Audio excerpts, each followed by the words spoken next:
Assalamualaikum warahmatullahi wabarakatuh. Yang terhormat Bapak dosen pengampu mata kuliah Perilaku Organisasi. Saya Indah Aminah Putri, mahasiswi STAIN Mandailing Natal, jurusan Manajemen Bisnis Syariah semester 3. Baiklah, dalam video kali ini saya akan menjawab soal UTS mata kuliah Perilaku Organisasi. Oke, simak video berikut ini ya. Soal yang pertama, jelaskan konsep dasar organisasi. Jawabannya, ada 4 unsur dasar organisasi, yaitu sekumpulan orang, tujuan yang ingin dicapai, kerjasama, dan kepemimpinan. Adapun konsep dasar organisasi diantaranya, yang pertama, pekerjaan manajer.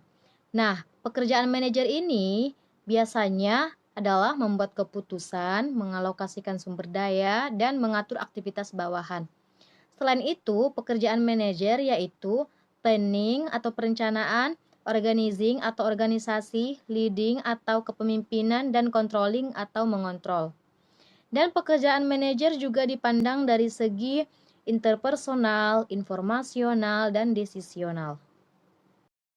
Konsep dasar organisasi yang kedua adalah definisi perilaku organisasi.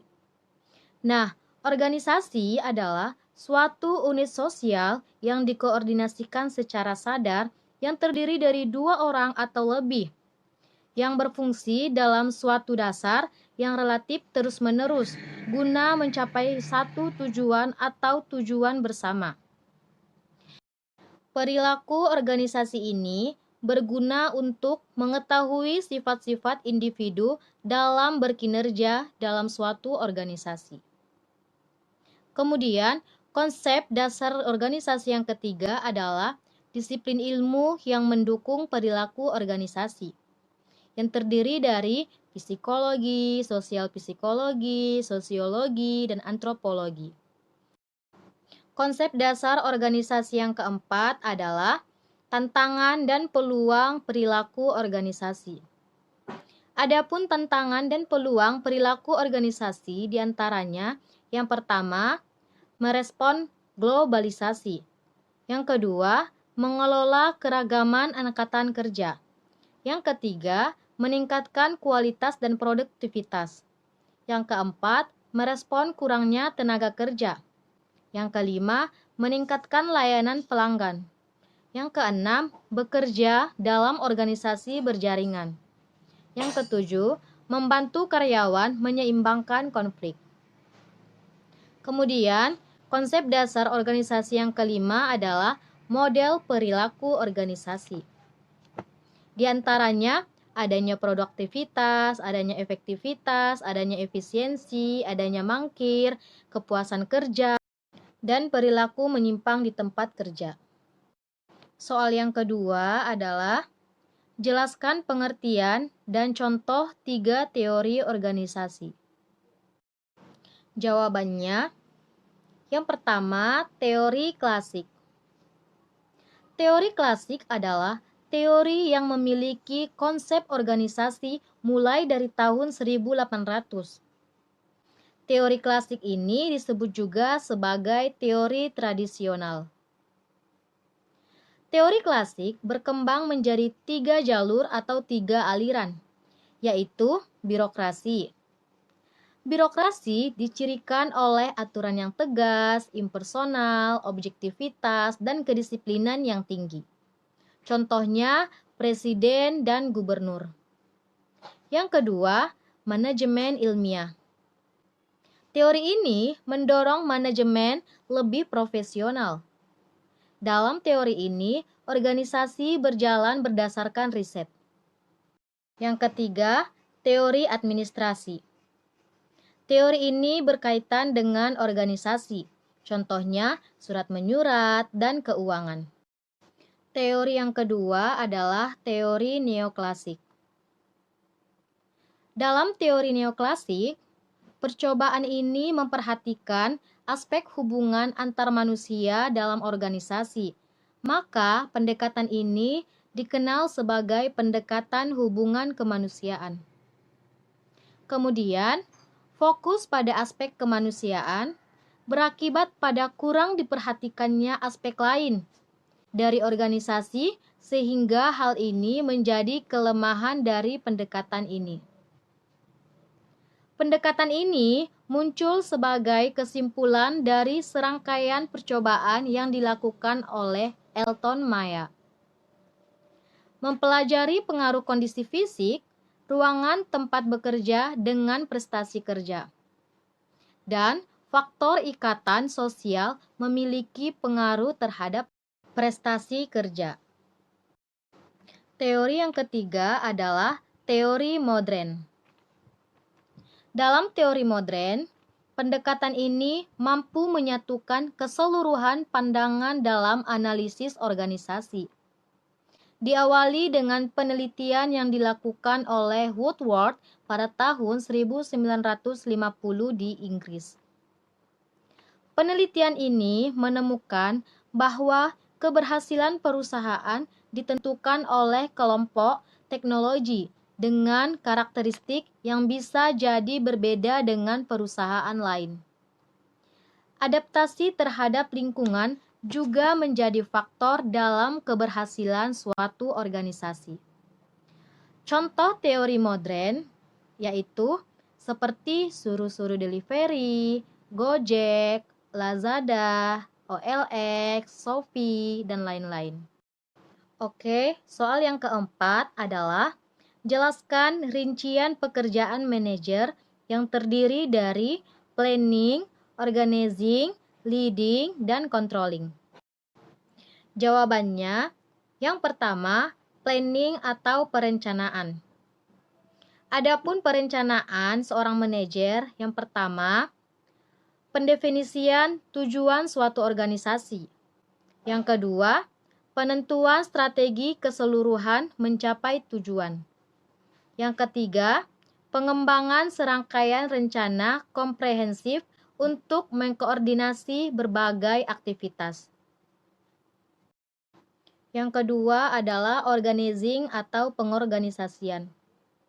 Adapun organizing seorang manajer diantaranya penentuan tugas yang harus dikerjakan, siapa yang mengerjakan tugas tersebut, bagaimana tugas tersebut dikelompokkan, siapa melapor kepada siapa, dan di mana keputusan tersebut dibuat.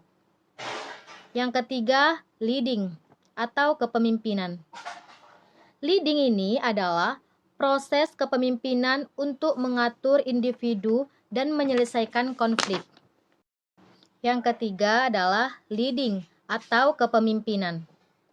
Leading adalah proses kepemimpinan untuk mengatur individu dan menyelesaikan suatu konflik dalam mencapai tujuan tertentu.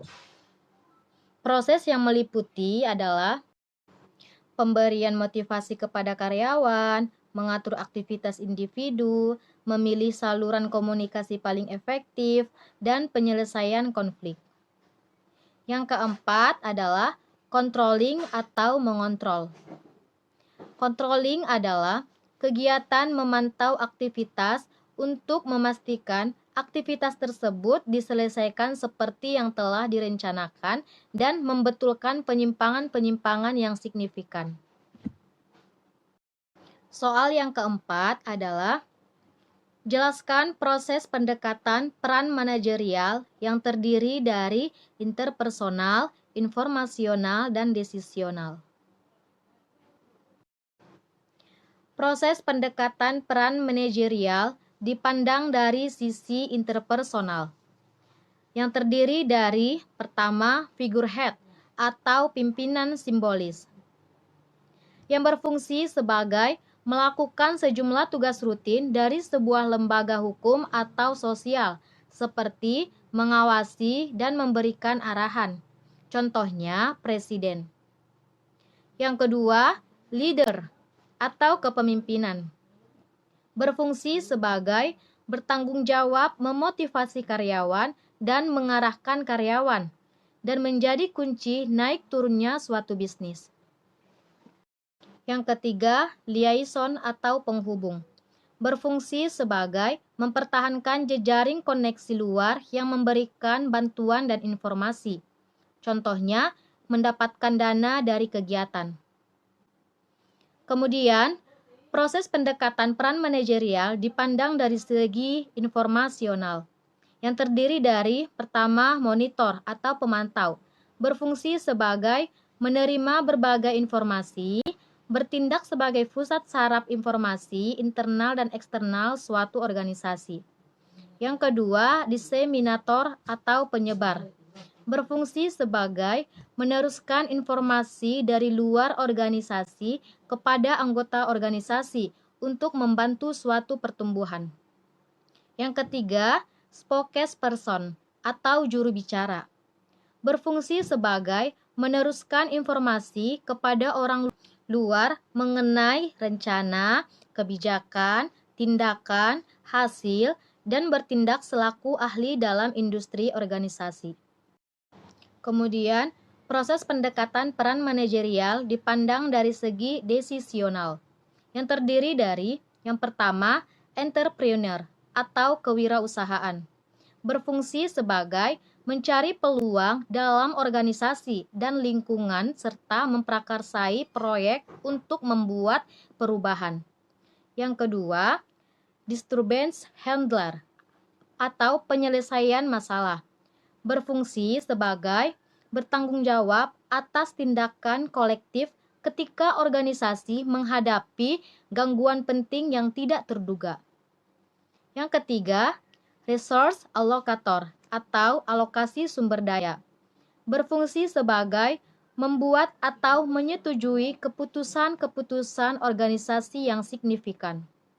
Yang keempat, negosiator atau negosiator, berfungsi sebagai bertanggung jawab mewakili organisasi dalam mengatasi negosiasi yang besar.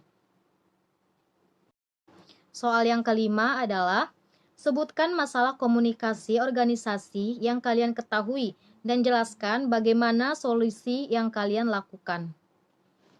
Baiklah jawabannya. Adapun masalah komunikasi organisasi yang sering terjadi, diantaranya, yang pertama, adanya egois. Yang kedua, sifat pemarah. Yang ketiga, emosional. Yang keempat, berbeda pendapat. Yang kelima, berprasangka buruk. Yang keenam, adanya sifat cemburu. Yang ketujuh, mudah tersinggung. Yang kedelapan, menimbulkan fitnah. Yang kesembilan, sering memotong pembicaraan. Dan yang kesepuluh, selalu meninggikan suara ketika bicara. Nah, solusi untuk mengatasi masalah komunikasi diantaranya, yang pertama, coba rasakan yang orang lain rasakan atau berada di posisi tersebut. Yang kedua, tenangkan hati di tempat yang paling nyaman. Yang ketiga, selalu bersifat terbuka atau curhat kepada orang lain yang dapat dipercaya. Yang keempat, berpikir rasional sebelum bertindak. Yang kelima, kurangi rasa memiliki yang terlalu tinggi. Yang keenam, biasakan diri menjadi orang baik. Baiklah, mungkin itu saja jawaban UTS yang dapat saya jelaskan. Apabila ada kata-kata saya yang salah ataupun penjelasan saya yang kurang jelas, saya minta maaf. Assalamualaikum warahmatullahi wabarakatuh.